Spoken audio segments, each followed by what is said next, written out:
Hello friends, എല്ലാവർക്കും good morning. അപ്പം മൗൻറ്റാകത്തിൻ്റെ ഇന്നത്തെ ഒരു അടിപൊളി വിശേഷത്തിലേക്ക് എല്ലാവർക്കും സ്വാഗതം. അങ്ങനെ നമ്മുടെ ഈ സ്റ്റെഫി ആണെങ്കിൽ ഗുണ്ടകളോടൊക്കെ സംസാരിച്ചുകൊണ്ടിരിക്കുകയാണ്. ആ ഒരു സ്വഭാവമാണ് ഗംഗാപ്രസാദിന് എന്നോടുള്ള സ്വാധീനം ചെലുത്താനുള്ള കാരണം. ഇതൊക്കെ കേട്ട് കഴിഞ്ഞപ്പോഴേക്കും ഈ ഗുണ്ടയാണെങ്കിൽ വേറൊരു കാര്യം പറയണം. പക്ഷേ സ്റ്റെഫി വേറൊരു കാര്യമുണ്ട്. ഈ ഗംഗാപ്രസാദ് കാട്ടിലായിരുന്നില്ലേ, ആ സമയത്ത് അമലു എന്ന് പറഞ്ഞൊരു പെൺകുട്ടിയായിട്ട് അടുത്തു. ആ സമയത്ത് അമലുവിൻ്റെ വയറ്റിലുണ്ടായിരുന്നെന്നാണ് ഗംഗ ഞങ്ങളോട് പറഞ്ഞത്. ഇത് കേട്ട് കഴിഞ്ഞപ്പോഴേക്കും സ്റ്റെഫിക്ക് സഹിക്കാൻ പറ്റിയില്ല. സ്റ്റെഫി നേരെ ചെന്ന് ഇയാളുടെ കഴുത്തിന് കയറി കുത്തിപ്പിടിക്കണം. നീ എന്താടാ പറഞ്ഞത്? എൻ്റെ ഗംഗയെക്കുറിച്ചാണോ നീ പറഞ്ഞത്? എൻ്റെ ഗംഗ നിന്നോട് അങ്ങനെ പറഞ്ഞോടാ എന്ന് ചോദിക്കുമ്പോൾ വേറൊരു ഗുണ്ടയും പറയാണ്, അതേ സ്റ്റെഫി, ഞങ്ങളോട് ഗംഗ ഒരു പ്രാവശ്യം അതിനെക്കുറിച്ച് സംസാരിച്ചായിരുന്നു.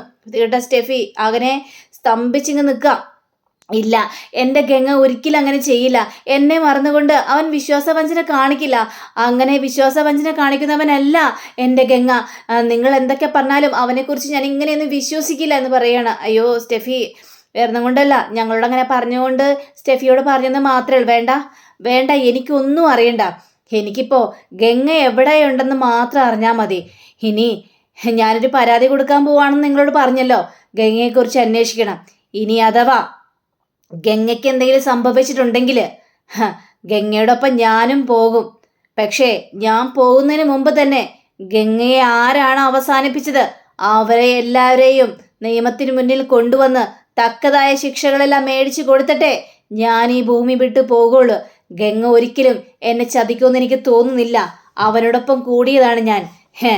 വേറെ ഏതാണുങ്ങളാണെങ്കിലും പെണ്ണിനെ കൊണ്ടുള്ള ആവശ്യങ്ങൾ കഴിയുമ്പോൾ ആ പെണ്ണിനെ ഇട്ടുകൊണ്ട് പോകുന്നതാണ് ആണുങ്ങൾ.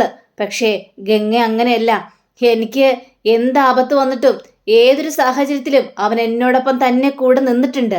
അപ്പോൾ എനിക്ക് അവനെ അവിശ്വസിക്കാനായിട്ട് കഴിയില്ല എന്നൊക്കെ ഈ സ്റ്റെഫി ഇങ്ങനെ പറയുകയാണ്. പിന്നെന്ത് സംസാരിക്കാനാ?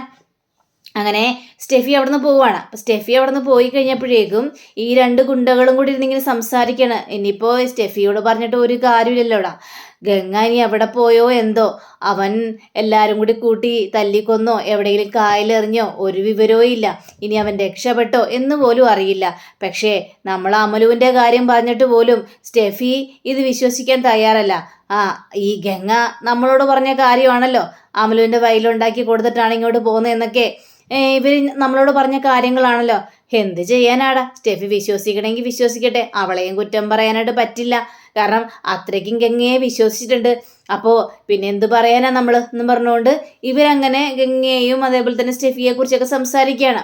പിന്നീട് കാണിക്കുന്നത് പോലീസ് സ്റ്റേഷനാണ്. അപ്പോൾ പോലീസ് സ്റ്റേഷനിൽ അവിടുത്തെ പോലീസുകാരനാണെങ്കിൽ ഇവനെക്കുറിച്ചുള്ള വിവരങ്ങളെ ശരിക്ക് കണ്ടെത്തണം. ഇവനൊരു പിടികിട്ടാപ്പുള്ളി തന്നെയാണ്.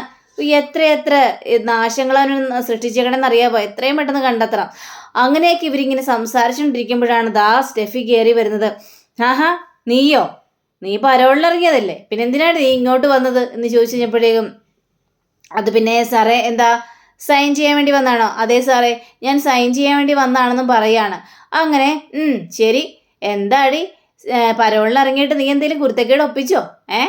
വീണ്ടും ഞങ്ങൾക്ക് എല്ലാവർക്കും പണിയുണ്ടാക്കി വെക്കോ? അയ്യോ സാറേ, ഞാനൊരു കുരുത്തക്കേട് ഒപ്പിച്ചിട്ടില്ല സാറേ, ഞാൻ സൈൻ ചെയ്യാൻ വേണ്ടി തന്നെ വന്നിരിക്കുന്നത്. നീ സൈൻ ചെയ്യ് എന്ന് പറഞ്ഞുകൊണ്ട് സൈൻ ചെയ്യുകയാണ്. അപ്പോൾ സൈൻ ചെയ്ത് കഴിഞ്ഞപ്പോഴേക്കും സാറേ എനിക്ക് CI സാറെ ഒന്ന് കാണണം. എന്തിന്?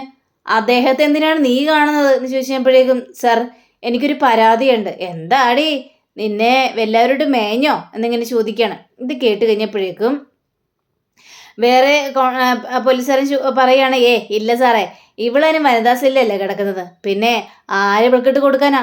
പക്ഷേ ഇവള് വേറെ ആർക്കെങ്കിലും ഇട്ട് കൊടുത്തിട്ടുണ്ടാവും, അതായിരിക്കും സംഭവിച്ചിട്ടുണ്ടാവുക, അല്ലാതെ വേറൊന്നും സംഭവിക്കാനായിട്ട് പോകുന്നില്ല. അയ്യോ സാറേ, അതിന് സെല്ല് ഞാനൊരു പ്രശ്നവും ഉണ്ടാക്കിയില്ല സാറേ.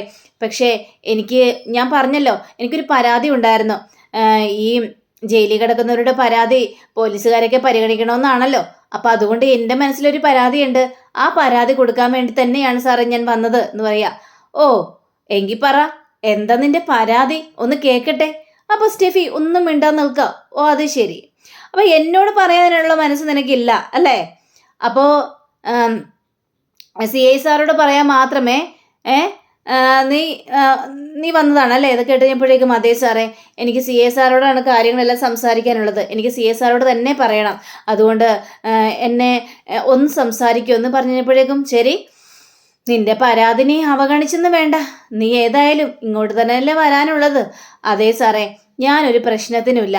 എനിക്ക് വഴക്കോ വക്കാണതിനെ കുറിച്ചോ അറിയാൻ വേണ്ട. എനിക്കൊരു പരാതിയുണ്ട്, അത് മാത്രം പറഞ്ഞിട്ട് ഞാൻ പൊയ്ക്കോളാം സാറേ എന്ന് പറയണം. ശരി, നീ ഇവിടെ ഇരിക്കുക, ഞാൻ ഏതായാലും CA സാറെ ഒന്ന് കണ്ടിട്ട് വരട്ടെ. ശരി, ഓക്കെ സാറേ എന്ന് പറയാം. അങ്ങനെ ഇയാൾ പോയി നേരെ CA സാറെ കാണുകയാണ്. അപ്പോൾ ഒരു പുതിയൊരു മനുഷ്യനായിരുന്നു. അയാൾ ഭയങ്കര കടുപിടുത്തം കാര്യങ്ങളൊക്കെയാണ്. വെട്ടൊന്ന് തുണ്ടനുണ്ട് എന്ന രീതിയിലാണ് ഈ CA സാറ് മുന്നോട്ട് പോകുന്നത്. അപ്പോൾ സാറേ, ആ സ്റ്റെഫി വന്നിട്ടുണ്ട്. സ്റ്റെഫിയോ?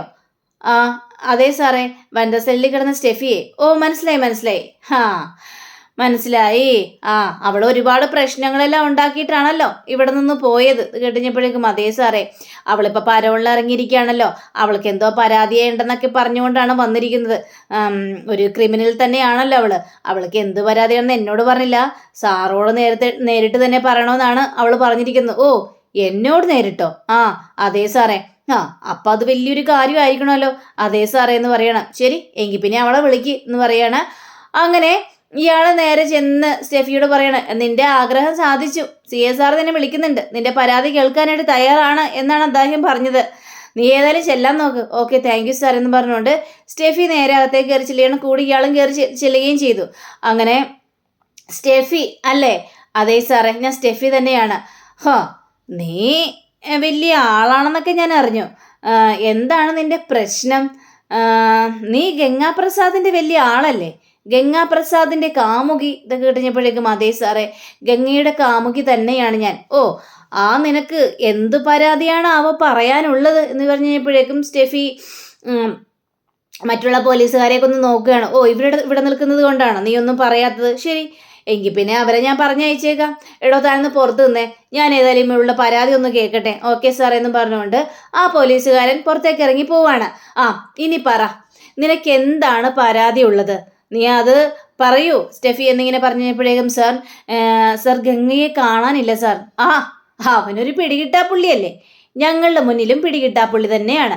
അപ്പൊ പിന്നെ അവനെ കാണാനില്ല എന്നും പരാതി പറഞ്ഞുകൊണ്ട് വരാനായിട്ട് നിനക്ക് എങ്ങനെ തോന്നി സ്റ്റെഫി എന്ന് പറഞ്ഞപ്പോഴേക്കും അതല്ല സാറേ, ഞാനിവിടെ നിന്ന് ഇറങ്ങിയപ്പോഴേ ഞാൻ അവൻ്റെ കൂട്ടുകാരനെ വിളിച്ചായിരുന്നു. ഓ, മനസ്സിലായി. അവൻ്റെ കൂട്ടുകാരെ കുറിച്ചൊക്കെ കൂടുതൽ ഡീറ്റെയിൽസ് കിട്ടിയിട്ടുണ്ട്. പിന്നെ നീ ഇവിടുന്ന് പോകുമ്പോൾ ആ കൂട്ടുകാരുടെ നമ്പറൊക്കെ എനിക്ക് തരണം. മനസ്സിലായോ? ശരി സാറേ, ഞാൻ തരാമെന്ന് പറയാം. ബാക്കിയുള്ള കാര്യങ്ങൾ നീ പറ, എന്താണ് നിനക്ക് കൂടുതൽ പറയാനുള്ളത് എന്ന് ചോദിച്ചപ്പോഴേക്കും സാറേ, ഞാൻ കൂട്ടുകാരെ വിളിച്ചിരുന്നു. അപ്പോൾ അവരെന്നോട് സംസാരിച്ചത് ഈ ഗംഗാപ്രസാദിൻ്റെ ഒരു പെങ്ങളുണ്ട്, കാർത്തിക എന്ന പേര്. ആ കാർത്തികയുടെ കല്യാണം നടക്കുകയായിരുന്നു ആ സമയത്ത്. അങ്ങനെ കല്യാണ പന്തലിലേക്ക് ഗംഗാപ്രസാദ് കയറിപ്പോയെന്നാണ് ഇവർ പറഞ്ഞത്. പിന്നീട് തിരിച്ചു വന്നിട്ടില്ല എന്നും അവർ പറയുകയുണ്ടായി. പക്ഷേ ഗംഗാപ്രസാദിനെ കുറിച്ച് ഇപ്പം യാതൊരു വിവരമില്ല സാറേ. അവൻ എന്തു പറ്റി, അവൻ എങ്ങോട്ടാണ് പോയതെന്ന് ഒരു പിടിയും കിട്ടുന്നില്ല സാറേ. ദയവ് ചെയ്ത് ഗംഗാപ്രസാദിന് എന്തു പറ്റിയതെന്ന് ഒന്ന് കണ്ടുപിടിച്ച് തരണം സാറേ. ഇത് കേട്ട് കഴിഞ്ഞപ്പോഴേക്കും ഞാനൊരു കാര്യം ചോദിക്കട്ടെ സ്റ്റെഫി, നിനക്കൊക്കെ ഭ്രാന്താണോ? നീ ഏതായാലും ഗംഗാപ്രസാദിന് സ്നേഹം പ്രണയം എന്നൊക്കെ പറഞ്ഞുകൊണ്ട് വരുന്നുണ്ട്. പക്ഷേ അവനെ ഞങ്ങളുടെ കയ്യിൽ കിട്ടിക്കഴിഞ്ഞാൽ നിനക്ക് എന്തെങ്കിലും പ്രയോജനമുണ്ടോ? അതില്ല. അവൻ ആരാണെന്ന മുതൽ അവൻ എത്രയെത്ര കൊലപാതകങ്ങൾ ചെയ്തിട്ടുണ്ടെന്നറിയാവോ? കേരളത്തിലും തമിഴ്നാട്ടിലുമായിട്ടൊക്കെ എന്തെല്ലാം പ്രശ്നങ്ങളാണ് ഒപ്പിച്ചിരിക്കുന്നത് നിനക്കറിയാവോ? അവനെ ഞങ്ങളുടെ കയ്യിൽ കിട്ടിയാൽ അവന് വിധിച്ചിരിക്കുന്നതേ തൂക്കുകയറാണ്, തൂക്കുകയറ്. അപ്പം നീ കൊണച്ച ഈ പ്രണയവും പ്രേമവും എന്നൊക്കെ പറഞ്ഞ് വന്നു കഴിഞ്ഞാൽ ഞങ്ങളത് സമ്മതിച്ചു തരുമോ? നിനക്ക് അവൻ്റെ കൂടെ ജീവിക്കാനായിട്ട് പറ്റുമോ എന്നൊക്കെ ചോദിക്കുകയാണ്. സാറേ, എനിക്കിതിനെക്കുറിച്ച് വലിയ ധാരണയൊന്നുമില്ല സാറേ. പക്ഷേ ഗംഗാപ്രസാദിന് എന്ത് സംഭവിച്ചെന്ന് എനിക്കറിയണം സാറേ. എന്തായാലും അവൻ ആ കല്യാണപ്പന്തലിലേക്ക് കയറിപ്പോയെന്നുള്ളൊരു സത്യം തന്നെയാണ്. അവിടെ കിരണും കല്യാണിയും ബാക്കിയുള്ളവരെല്ലാവരും ഉണ്ടായിരുന്നു എന്നൊക്കെ പറയാണ്. ഓ, അവരൊക്കെ ആരാണ്? ബന്ധുക്കളാണെന്നൊക്കെ ചോദിച്ചപ്പോഴേക്കും അതേ സാറേ, അവിടെയുള്ള ആൾക്കാർ തന്നെയാണ്. പക്ഷേ ഞാൻ അറിഞ്ഞ സ്ഥിതിക്ക് ഈ ഗംഗാപ്രസാദിൻ്റെ അമ്മയ്ക്കും പെങ്ങൾക്കൊന്നും ഒരു പേടിയില്ല. അവനെ പേടിച്ചിരുന്നൊരു കാലം ഉണ്ടായിരുന്നു. പക്ഷേ അതിൽ പിന്നെ പേടിയോ ഒന്നും ഇല്ലാത്തൊരവസ്ഥയായിരുന്നു. പിന്നെ നീ എന്തിനാണ് പിന്നാലെ നടക്കുന്നത് സാറേ? അത് തന്നെയാണ് ഏറ്റവും വലിയ പ്രശ്നമായി തീർന്നിരിക്കുന്നത്. ഗംഗാപ്രസാദ് വരുമെന്നൊക്കെ ഇവർക്ക് നന്നായിട്ട് തന്നെ അറിയായിരുന്നു.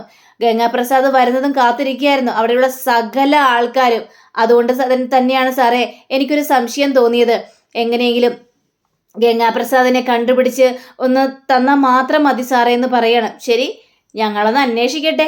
പക്ഷേ നീ പറഞ്ഞതുപോലെ ഗംഗാപ്രസാദിനെ ഇനി കണ്ടെത്തിയാലും നിന്റെ കൈകളിലേക്ക് കിട്ടിയെന്നുമില്ല. അവനെ ഞങ്ങള് ഇവിടുന്ന് പുറത്തു വിടേയില്ല. പിടികിട്ടാ പുള്ളി എന്നുള്ളൊരു പേരാണല്ലോ അവനുള്ളത്. അപ്പോ അവനെ ഏതു വഴിക്ക് ഞങ്ങൾ കണ്ടുപിടിക്കും. പിടിച്ചു കഴിഞ്ഞാൽ പിന്നെ മോളെ സ്റ്റെഫി നിന്റെ കൈകളിൽ കിട്ടില്ലെന്നും പറയണം സാറേ. എൻ്റെ കൈകളിൽ കിട്ടിയില്ലെങ്കിൽ പോലും അവൻ എന്ത് സംഭവിച്ചെന്ന് അറിയണ്ടേ സാറേ. അവൻ ആരെങ്കിലും എന്തെങ്കിലും ചെയ്തെന്നറിയണ്ടേ. ഗംഗയില്ലാതെ എനിക്കൊരു ജീവിതമില്ല സാറേ. വീണ്ടും ഞാൻ ഇങ്ങോട്ട് തന്നെയല്ലേ സാറേ വരേണ്ടത്. നിന്റെയൊക്കെ കാര്യേ ഭയങ്കര കഷ്ടം തന്നെയാണ്. നിന്നോടൊക്കെ എത്ര പറഞ്ഞിട്ട് കാര്യമൊന്നുമില്ലല്ലോ. അവൻ്റെ കൂട്ടുകൂടി നിന്റെ ജീവിതം നീ തൊലച്ചതല്ലേ. അല്ലായിരുന്നെങ്കിൽ നിനക്ക് മാന്യമായിട്ട് ജീവിക്കായിരുന്നല്ലോ. അതും സാധിച്ചില്ല. അവന് വേണ്ടിയല്ലേ നീയും ജയിലിൽ കിടക്കേണ്ടി വന്നത്. എന്നിട്ട് പോലും നീ അത് മനസ്സിലാക്കാനായിട്ട് കഴിയുന്നില്ലല്ലോ സ്റ്റെഫി. ഇതൊക്കെ കേട്ടുകഴിഞ്ഞപ്പോഴേക്കും സാരമില്ല സാറേ. പക്ഷേ ഗംഗ എന്നെ സംബന്ധിച്ചിടത്തോളം എനിക്ക് വിശ്വസ്തനാണ്. എനിക്ക് വേണ്ടി എല്ലാ കാര്യങ്ങളും ചെയ്യുന്നവനാണ്. അപ്പം എനിക്ക് അവനെ മറക്കാനായിട്ട് പറ്റില്ല സാറേ. എൻ്റെ ഈ പരാതി സാറ് സ്വീകരിക്കണം എന്ന് പറയുമ്പോൾ ശരി, ഞങ്ങൾ ഞങ്ങളുടെ രീതിയിൽ അന്വേഷിച്ചോളാം, നീ പോകാൻ നോക്ക് എന്ന് പറയാ. അങ്ങനെ ഈ സ്റ്റെഫി അവിടെ നിന്ന് പോവുകയാണ്. അപ്പോൾ സ്റ്റെഫി അവിടെ നിന്ന് പോയി കഴിഞ്ഞപ്പോഴേക്കും ഈ പോലീസുകാരനും ബാക്കിയുള്ളവരും കൂടെ ഒക്കെ സംസാരിക്കുകയാണ്. എൻ്റെ ദൈവമേ, ഇവളുടെയൊക്കെ കാര്യം കട്ട പോകുകയാണ്. ഒരു ക്രിമിനലിന് വേണ്ടിയാണ് ഇവൾ തെരച്ചിൽ നടത്തുന്നത്. ഇവൾക്കൊക്കെ വേറൊരു പണിയില്ലേ എന്നും പറഞ്ഞുകൊണ്ട് ഇവരിങ്ങനെ സംസാരിക്കണം. എന്തായാലും ഗംഗാപ്രസാദിനെ കണ്ടെത്തണം. ഒരു പരാതി തന്നിരിക്കുകയാണല്ലോ. അപ്പം അതിൻ്റെതായ കാര്യങ്ങളും വേണ്ട വിധത്തിൽ കാര്യങ്ങളൊക്കെ നമ്മൾ ചെയ്യണമല്ലോ എന്ന് പറയാം. അങ്ങനെ നമ്മുടെ കിരണിനെയും അതേപോലെ തന്നെ സരയുവേയും കാണിക്കുകയാണ്. അപ്പോൾ ഇവർ രണ്ടുപേരും കൂടി ഇങ്ങനെ കാറിൽ ഇങ്ങനെ പോയിക്കൊണ്ടിരിക്കുക. സരയു ആണെങ്കിൽ കിരണിൻ്റെ മുഖത്തുനിന്ന് കണ്ണെടുക്കുന്നു പോലുമില്ല.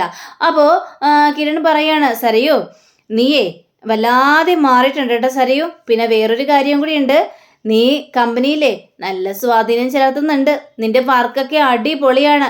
അപ്പോൾ നിനക്ക് നന്നായിട്ട് വർക്കൊക്കെ ചെയ്യാൻ അറിയാമല്ലേ. പഠിക്കണമെന്ന് വിചാരിച്ചാൽ നീ പഠിക്കുമല്ലേ സരയു. ഇത് കേട്ടുകഴിഞ്ഞപ്പോഴേക്കും കിരണേ, ഏതായാലും എനിക്ക് അതെല്ലാം പഠിച്ചല്ലേ മതിയാവുള്ളൂ.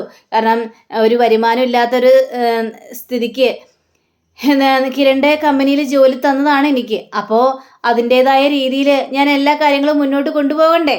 അതിനു വേണ്ടി തന്നെയാണ്. അങ്ങനൊരു മനസ്ഥിതി നിനക്ക് നേരത്തെ ഉണ്ടായിരുന്നെങ്കിലോ. നിന്നെ പല പ്രാവശ്യം കമ്പനിയിൽ ഇരുത്തിയതല്ലേ, ജോലികൾ ചെയ്യാൻ പറഞ്ഞല്ലേ. ആ സമയത്തൊന്നും നിനക്കത് ചെയ്യാൻ കഴിയില്ലായിരുന്നു. അപ്പോൾ ഓരോ ഉടായ്പകളും കാണിച്ചുകൊണ്ട് നീ നിന്നു. അന്നിങ്ങനെയൊക്കെ കഴിഞ്ഞിരുന്നെങ്കിൽ നീ ഇപ്പം ഏത് നിലയിലെത്തിയാനായിരുന്നെന്ന് അറിയാവോ. ഇതൊക്കെ കേട്ടുകഴിഞ്ഞപ്പോഴേക്കും സരയു മനസ്സിലിങ്ങനെ ചിന്തിക്കുകയാണ്. അതെ, എനിക്ക് അബദ്ധം പറ്റിപ്പോയി. ഞാൻ ആ സമയത്ത് നിന്റെ കൂടെ നിന്ന് എല്ലാ കാര്യങ്ങളും ചെയ്തിരുന്നെങ്കിൽ ഒരുപക്ഷെ കിരണെ എനിക്ക് നീ നഷ്ടപ്പെടില്ലായിരുന്നു എന്നൊക്കെ മനസ്സിലിങ്ങനെ ചിന്തിക്കുകയാണ്. എന്താ സരയു ചിന്തിക്കുന്നത്? എല്ലാം തെറ്റുപറ്റിപ്പോയി, എല്ലാം നഷ്ടമായി എന്നൊക്കെയാണോ വിചാരിക്കുന്നത്? അതേ കിരണെ, ഞാൻ അതിനെക്കുറിച്ച് ചിന്തിക്കുകയായിരുന്നു. ഇനി അതിനെക്കുറിച്ചൊന്നും ചിന്തിക്കേണ്ട ആവശ്യമൊന്നുമില്ല. ഇനി എങ്ങനെ മുന്നോട്ട് പോകണമെന്ന് നീ തന്നെ ആലോചിച്ച് നോക്ക്. ഇപ്പം എൻ്റെ കമ്പനിയിൽ നിന്ന് ജോലി വിട്ടാൽ പോലും നിനക്ക് എവിടെ പോയി അന്തസ്സായിട്ട് ജീവിക്കാം.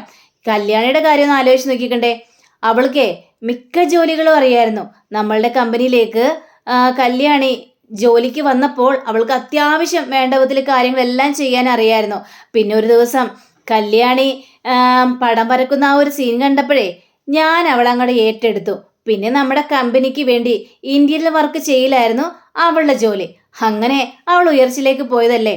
ഒരുപാട് കഷ്ടപ്പെട്ടിട്ടുണ്ട് കല്യാണി. ഇതൊക്കെ കേട്ട് കഴിഞ്ഞപ്പോഴേക്കും സരയുവിനാകെയൊക്കെ സഹിക്കാൻ പറ്റുന്നില്ല.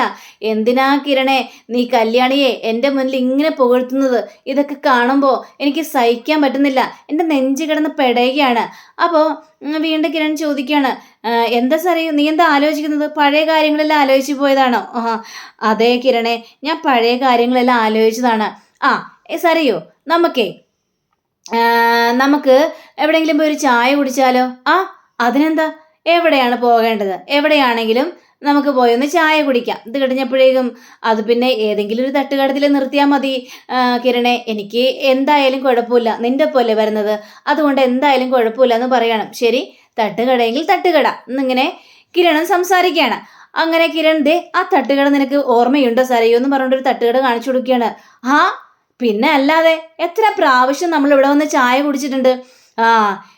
ഈ പരിസരത്തെ രൂപവും ഒന്നും മാറാത്തൊരു തട്ടുകടയാണ് ദേ ഇത്. അതിലിരിക്കണ ആള് പോലും മാറിയിട്ടില്ല. വാ നമുക്ക് ഇറങ്ങി ചായ കുടിക്കാന്നും പറഞ്ഞുകൊണ്ട് അങ്ങോട്ട് പോയി അയാളോട് ചായ ചോദിക്കുകയാണ്. ചായ ഒടിച്ച് ചായ കൊടുക്കുകയാണ്. ഏതായാലും സരയു, നിന്റെ ഈ മാറ്റം എന്നെ വല്ലാതെ സ്വാധീനിച്ചിട്ടുണ്ട്.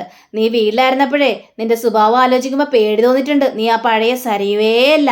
പഴയ സരയു എന്തായിരുന്നു? നീ എന്തൊക്കെ തകൃതങ്ങളാണ് കാണിച്ചു കൊണ്ടിരിക്കുന്നത്. അത് ആലോചിക്കുമ്പോഴേ വല്ലാത്തൊരു പേടിയാണ് മനസ്സിൽ തോന്നിയത്. പക്ഷേ ഇപ്പം ഞാൻ അങ്ങനെയൊന്നും അല്ല കിരണേ, അതെനിക്ക് മനസ്സിലായല്ലോ. അപ്പോൾ സരയു വീണ്ടും മനസ്സ് ചിന്തിക്കുകയാണ്, ദൈവമേ, അന്ന് എൻ്റെ സ്വഭാവം നല്ലതായിരുന്നെങ്കിൽ കിരണിനെ എനിക്ക് സ്വന്തമാക്കാൻ കഴിയുമായിരുന്നു. ആ കല്യാണി എന്ന് പറഞ്ഞവള് ജീവിതത്തിലേക്ക് കയറി വരില്ലായിരുന്നു. എന്താ സരയു, നീ എന്താ ചിന്തിക്കുന്നത്? ഇല്ല കിരണേ, ഞാൻ ആ പഴയ കാലഘട്ടങ്ങളെല്ലാം ഓർത്തു പോയതാണ്. ഇനി അതൊന്നും തിരിച്ചു വരില്ലല്ലോ. തിരിച്ചു വരരുത്. നീ ഇപ്പോഴത്തെ സരയു ആണ്, ശാന്തമായ സരയു. നിന്നെ എനിക്ക് ഒരുപാട് ഇഷ്ടപ്പെട്ടു. പണ്ടൊക്കെ ആയിരുന്നെങ്കിലേ നിന്നെ ഞാൻ എത്രമാത്രം സ്നേഹിച്ചിട്ടായിരുന്നെന്ന് അറിയാവോ സരയു എന്നിങ്ങനെ കിരൺ മനസ്സ് തുറന്ന് പറയുകയാണ്. അപ്പോൾ ഇത് കേട്ട് കഴിഞ്ഞപ്പോഴേക്കും സരയുവിന് ഭയങ്കര സന്തോഷം തോന്നുക. അപ്പോൾ അങ്ങനെയും കാണിച്ചുകൊണ്ടാണ് നമ്മുടെ ഇന്നത്തെ റിവ്യൂ ഇവിടെ അവസാനിച്ചിരിക്കുന്നത്. അടുത്ത റിവ്യൂവിനായി കാത്തിരിക്കുക, സബ്സ്ക്രൈബ് ചെയ്യുക. എല്ലാവർക്കും നല്ലൊരു ദിനം ആശംസിക്കുന്നു. നമസ്കാരം. Thank you. See again. By.